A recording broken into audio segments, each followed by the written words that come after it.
औज़ुबिल्लाहिमिनश्शैतानिर्रजीम बिस्मिल्लाहिर्रहमानिर्रहीम। Dear students, अस्सलामु अलैकुम। क्लास 10th का लेक्चर नंबर बेटा आपके पास 49 है। इस लेक्चर के अंदर हमने एक्सरसाइज 5.2 को डिस्कस करना है। प्रीवियस लेक्चर्स के अंदर हमने चैप्टर नंबर 5 स्टार्ट किया था और प्रीवियस लेक्चर के अंदर हमने ये बात डिस्कस की थी कि सेट के जो बेसिक ऑपरेशन यूनियन और इंटरसेक्शन है वहाँ पर कम्यूटेटिव लॉ और एसोसिएटिव लॉ होल्ड करते हैं। यहाँ पर बेटा इस एक्सरसाइज के अंदर जो क्वेश्चन है जो आज इस लेक्चर नंबर 49 में हमने करने हैं उसमें भी वही काम है जो प्रीवियस लेक्चर में आप कर चुके हैं कि union of two sets and intersection of two sets. Question number 1 है, वो कहता है x is equal to 1 3 5 7 so on 19 तक। y एक दूसरा सेट है जिसमें एलिमेंट्स हैं 0 2 4 6 so on 20 तक।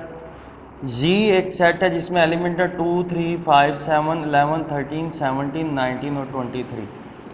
अगर आप x में देखें सेट x में तो ये ऑड नंबर्स आ रहे हैं 1 3 5 7 के बाद 9 11 13 17 19 आ जाएगा। y जो है वो 0 2 4 6 इवन नंबर आ रहे हैं 6 8 10 12 14 16 18 20 और जो वो z है वो सेट ऑफ इंटीजर्स आ रहे हैं। तो सबसे पहले पार्ट में वो कहता है कि आपने फाइंड करना है x union into Y union z। इस चीज़ को सिंप्लीफाई करने के लिए सबसे पहले आपने उस चीज़ को फाइंड करना है जो कि ब्रैकेट के अंदर है, वो क्या है y यूनियन z। तो सबसे पहले हम y यूनियन z फाइंड करेंगे। y यूनियन z फाइंड करते हैं, सेट y भी लिखा, यूनियन का साइन लगाया, फिर सेट z लिखा। अब यहाँ पर आगे बात यूनियन की, तो union of two set is a set which contain all the elements which are either in a और इन b और इन बोथ। तो यूनियन जो आएगा उसमें वो तमाम एलिमेंट्स आएंगे जो a में भी हैं और a में भी हो, b में भी हो या a और b दोनों के अंदर हो। It's mean union of two set के अंदर दोनों सेट के तमाम एलिमेंट्स आ जाते हैं। लेकिन एक बात याद रखनी है कि सेट्स के अंदर रेपिटेशन अलाउ नहीं होती। तो अगर कोई एलिमेंट जो इसमें भी है और इस दोनों सेट x के अंदर भी है और y के अंदर भी है तो उसको सिर्फ एक दफ़ा लिखेंगे। तो जब यूनियन लेंगे तो दोनों सेट के तमाम एलिमेंट्स लिखेंगे, सेट ए के भी तमाम एलिमेंट्स आ जाएंगे, सेट बी के भी तमाम एलिमेंट्स आ जाएंगे। तो देखें 0 2 4 6, अब 3 भी यहाँ पर है तो 0 2 3, 4 भी यहाँ पर है 4, ये 5 6 7। अब ये था सेट ऑफ इवन नंबर, 7 के बाद 8, अब 8 के बाद 9 आता है, लेकिन 9 ना ही तो इस सेट में है और ना ही हमारे पास इस सेट के अंदर है, तो 9 मैंने यहाँ पर नहीं लिखा। 9 के बाद 10, 10 के बाद 11 क्योंकि 11 इस सेट में यहाँ पर मौजूद है। इसी तरीके से 12 इस सेट में मौजूद है क्योंकि ये सेट ऑफ इवन नंबर है। 13 यहाँ पर मौजूद है। 14 सेट ऑफ इवन नंबर के अंदर है तो यहाँ पर आ रहा है। 14 के बाद 15, 15 ना ही तो इस सेट के अंदर है ना ही इस सेट के अंदर है तो 15 नहीं आएगा बल्कि क्या आएगा 16। 17 यहाँ पर मौजूद है तो 17 लिखा। 18 जो है वो इवन नंबर है, 18 के बाद 19 लिखा, 19 के बाद यहाँ पर 20 या 20 लिखा और ये 23। तो ये आ गया y यूनियन z। हमने x union into y union z find करना था तो x का यूनियन लेंगे किसके साथ, इस सेट के साथ, क्योंकि ये किसका आंसर था y यूनियन z का। तो x into y union z, set x लिखते हैं, उसमें ऑड नंबर है हमारे पास 1 3, x के अंदर 1 3 5 7, बेटा ये सो ऑन है हमारे पास 19 तक यूनियन। उसके बाद हम y यूनियन z लिखते हैं, y यूनियन z का जो आंसर आया था उस सेट को लिखा। तो यूनियन के अंदर दोनों सेट के तमाम एलिमेंट्स आ जाएंगे। तो 0 1 2 3 सो ऑन कहाँ तक 20 तक, और दूसरा ये 23 है वो भी इस यूनियन के अंदर आ जाएगी क्योंकि यूनियन के अंदर तमाम एलिमेंट्स आते हैं। तो ये हमारे पास x union into Y union z का आंसर होगा। इसी तरीके से नेक्स्ट क्वेश्चन हम करते हैं जिसमें वो कहता है कि x intersection y intersection z। अब देखिएगा सबसे पहले यहाँ पर ब्रैकेट के अंदर जो लिखा हुआ है y इंटरसेक्शन z, हम ये y इंटरसेक्शन z फाइंड करते हैं। ये सेट वाई लिखा, सेट ऑफ जो था इवन नंबर 0, 2, 4, 6, 8, 10, 12, 14, 16, 18, 20। इंटरसेक्शन जी जो था वो प्राइम नंबर थे 2, 3, 5, 7, 11, 13, 17, 19, 23। तो इंटरसेक्शन के अंदर ऐसे एलिमेंट आते हैं जो दोनों सेट्स के अंदर मौजूद हों। तो कौन सा एलिमेंट है जो इस सेट के अंदर भी मौजूद हो और इस सेट के अंदर भी मौजूद हो? तो वो सिर्फ 2 है। तो इंटरसेक्शन ऑफ 2 सेट्स में कॉमन एलिमेंट आता है, तो सिर्फ क्या आ जाएगा? 2। वाई इंटरसेक्शन जी फाइंड कर लिया। अब X intersection into Y intersection जी फाइंड करना है। तो सबसे पहले x को लिखेंगे, x जो वो था 1, 3, 5, 7, 19 तक even odd number. Intersection y intersection z जो उसका आंसर था 2, ये यहाँ पर लिख दिया। इन दोनों का इंटरसेक्शन लेना है। इंटरसेक्शन के अंदर वो एलिमेंट लिखेंगे जो दोनों के अंदर मौजूद हो, दोनों के अंदर कॉमन हो। तो बेटा ये सेट ऑफ ऑड नंबर था, 2 एक इवन नंबर है, तो दोनों में कोई चीज़ कॉमन नहीं है, तो आंसर आ जाएगा एम्प्टी सेट 5। इसी तरीके से इसी क्वेश्चन नंबर 1 का 7th पार्ट करते हैं। वो कहता है कि x intersection y union z। तो सबसे पहले हम y यूनियन z फाइंड करते हैं।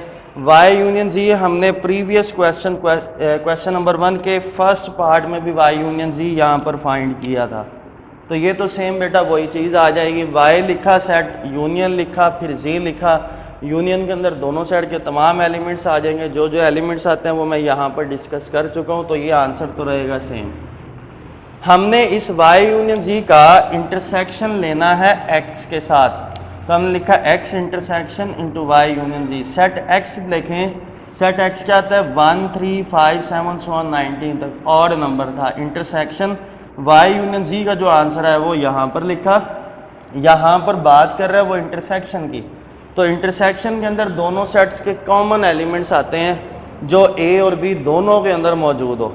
तो बेटा देखें कौन से एलिमेंट्स मौजूद हैं? 3 यहाँ पर भी है, यहाँ पर भी है, तो हमने आंसर में 3 लिखा। इसी तरीके से 5 यहाँ पर भी मौजूद है, यहाँ पर भी मौजूद है, 5 लिखा। उसके बाद 7 यहाँ पर भी मौजूद है, यहाँ पर भी मौजूद है, तो 7 आ गया। इसी तरीके से ये था सेट ऑफ ऑड नंबर। 7 के बाद आता है 9। 9 जो वो दूसरे सेट में मौजूद नहीं है, तो इस वजह से नहीं आएगा। 9 के बाद जो ऑड नंबर है वो है 11। 11 बेटा इस सेट में भी मौजूद है और यहाँ पर देखें सेट y यूनियन z के अंदर भी मौजूद है, तो 11। इसी की तरीके 13, 17 और 19 ये सेट क्या होगा? इसका आंसर होगा। नेक्स्ट हम इसी क्वेश्चन का 8th पार्ट करते हैं। उसमें वो कहता है कि x intersection y union x intersection z। हमने x इंटरसेक्शन y फाइंड करना है पहले, फिर हमने x इंटरसेक्शन z फाइंड करना है, फिर उन दोनों का क्या ले लेना है? यूनियन ले लेना है। x इंटरसेक्शन y फाइंड करते हैं। x जो था वो सेट ऑफ ऑड नंबर था, इंटरसेक्शन y क्या था? Set of even number. तो ऑड नंबर और इवन नंबर में कोई चीज़ कॉमन नहीं आती, तो आंसर क्या आ जाएगा? 5, which is the empty set. इसी तरीके से अब हम x इंटरसेक्शन z फाइंड करते हैं। x क्या है? Set of odd number. Intersection z क्या था? Set of prime number 2, 3, 5, 7, 11, 13, 17, 19, 23। तो दोनों के अंदर कॉमन एलिमेंट्स अगर आप देखें तो वो क्या है? 3 है, उसके बाद 5 है, 7 है, 11 है, 13 है, 17 और 19। तो ये हमने x इंटरसेक्शन z फाइंड कर लिया। अब हमने x इंटरसेक्शन y का यूनियन लेना है x इंटरसेक्शन z के साथ। x इंटरसेक्शन y क्या था? Empty set. क्या था बेटा? Empty set. उसका यूनियन लिया किसके साथ? x इंटरसेक्शन z के साथ। वो क्या? 3, 5, 7, 11, 13, 17 और 19। तो यूनियन के अंदर दोनों सेट के तमाम एलिमेंट्स आ जाते हैं, तो आंसर क्या आएगा? 3, 5, 7, 11, 13, 17 और 19। तो यहाँ पर हमारा क्वेश्चन नंबर 1 कंप्लीट होता है। क्वेश्चन नंबर 1 के रिमेनिंग जो पार्ट्स हैं वो आप इजीली खुद सॉल्व कर सकते हैं।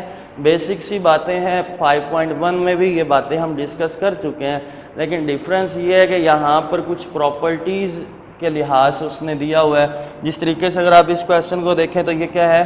Associative law with respect to union. इसी तरीके से डिफरेंट प्रॉपर्टीज़ यहाँ पर उसने डिस्कस की हुई हैं। क्वेश्चन नंबर 2 करते हैं। वो कहता है कि A 1 2 3 4 5 6, B is equal to 2 4 6 8, C is equal to 1 4 8। सबसे पहला पार्ट है उसमें वो कहता है कि आपने वेरीफाई करना है कि A इंटरसेक्शन B इक्वल है B इंटरसेक्शन A के। हम ये बात प्रीवियस लेक्चर में कर चुके हैं कि यूनियन और इंटरसेक्शन के लिहाज से कम्यूटेटिव लॉ होल्ड करता है। यहाँ पर हम क्वेश्चन को सॉल्व करके देख लेंगे कि ये जो लिखा हुआ उसने कि A intersection B is equal to B intersection A, ये क्या है? कम्यूटेटिव लॉ ऑफ इंटरसेक्शन है। तो क्वेश्चन से आप ये चीज़ प्रूव कर लेंगे कि commutative law of intersection hold करता है। लेफ्ट हैंड साइड लिखते हैं A intersection B, set A को लिखा वो क्या 1 2 3 4 5 6, इंटरसेक्शन का साइन लगाया। सेट B लिखा वो क्या 2 4 6 8। तो इन दोनों सेट्स के अंदर, इस सेट में और इस सेट में, दोनों सेट में देखें कॉमन एलिमेंट्स क्या है बेटा? 2 है, 4 है और 6 है। तो ये लेफ्ट हैंड साइड सॉल्व हो गई। इसी तरीके से हम राइट हैंड साइड करते हैं B इंटरसेक्शन A। B लिखते हैं वो क्या 2 4 6 8, इंटरसेक्शन A लिखते हैं वो क्या 1 2 3 4 5 6। दोनों के कॉमन एलिमेंट्स देखें तो वो क्या आते हैं? सिर्फ 2 4 और 6। तो इसको हमने इक्वेशन नंबर 2 का नाम दिया। तो from 1 and 2, left hand side में भी आंसर जो था वो क्या था 2 4 6। राइट हैंड साइड में जो इंटरसेक्शन उसमें भी कौन से एलिमेंट्स है? 2 4 6। तो from 1 and 2 left hand side is equal to right hand side. इसी तरीके से थर्ड पार्ट करते हैं हम। थर्ड पार्ट में वो कहता है कि आपने प्रूव करना है कि A intersection into B union C is equal to A intersection B union A intersection C। हम सबसे पहले लेफ्ट हैंड साइड को देखते हैं। लेफ्ट हैंड साइड क्या है? A intersection into B union C। तो सबसे पहले जो चीज़ ब्रैकेट के अंदर हम वो फाइंड करते हैं B union C। Set B को लिखते हैं 2 4 6 8, यूनियन सेट C को लिखते हैं वो क्या 1 4 8। तो यूनियन के अंदर दोनों सेट के तमाम एलिमेंट्स आ जाएंगे 1 2 4 6 8। अब हमने सेट A का इंटरसेक्शन लेना है B यूनियन C के साथ।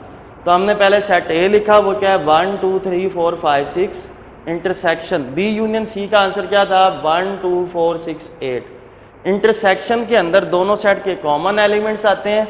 तो देखें कि कौन से एलिमेंट्स हैं जो इस सेट में भी मौजूद हैं और इस सेट में भी मौजूद हैं। वो है 1 2 4 और 6। हमने इसको इक्वेशन नंबर 1 का नाम दे दिया। राइट हैंड साइड हमारे पास क्या है कि A intersection B union A intersection C। सबसे पहले हम A इंटरसेक्शन B फाइंड करते हैं। सेट A लिखते हैं वो क्या 1 2 3 4 5 6, इंटरसेक्शन सेट B लिखते हैं वो क्या 2 4 6 8। इंटरसेक्शन के अंदर दोनों सेट के कॉमन एलिमेंट्स आते हैं। तो वो कौन से हैं? 2 है, 4 है और 6 है। 2 4 6। तो आंसर क्या आ जाएगा A इंटरसेक्शन B का? 2 4 और 6। इसी तरीके से अब हम A इंटरसेक्शन C फाइंड करते हैं। सेट A लिखते हैं वो क्या 1 2 3 4 5 6, इंटरसेक्शन सेट C क्या है 1 4 8। तो दोनों के कॉमन एलिमेंट्स देखें कौन से हैं? 1, उसके बाद बेटा क्या है 4। तो A इंटरसेक्शन C का जो सेट आएगा उसमें कौन से एलिमेंट्स आ जाएंगे? 1 और 4। हमने A इंटरसेक्शन B का यूनियन लेना है A इंटरसेक्शन C के साथ। A इंटरसेक्शन B क्या है 2 4 6, यूनियन A इंटरसेक्शन C क्या था 1 4।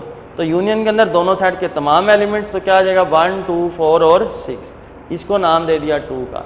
तो फ्रॉम 1 एंड 2, इक्वेशन 1 से और 2 से ये बात क्लियर होती है कि जो लेफ्ट हैंड साइड है वो इक्वल है राइट हैंड साइड के। तो बेटा क्वेश्चन नंबर 2 के भी 2 रिमेनिंग पार्ट्स हैं। यहाँ पर इंटरसेक्शन की बात थी तो वहाँ पर यूनियन की बात होगी। ये क्वेश्चन नंबर 2 के रिमेनिंग पार्ट्स और क्वेश्चन नंबर 1 के रिमेनिंग पार्ट्स आप इजीली खुद सॉल्व कर सकते हैं। नेक्स्ट लेक्चर के अंदर हम इस एक्सरसाइज को नेक्स्ट कंटिन्यू करेंगे। अल्लाह हाफिज़।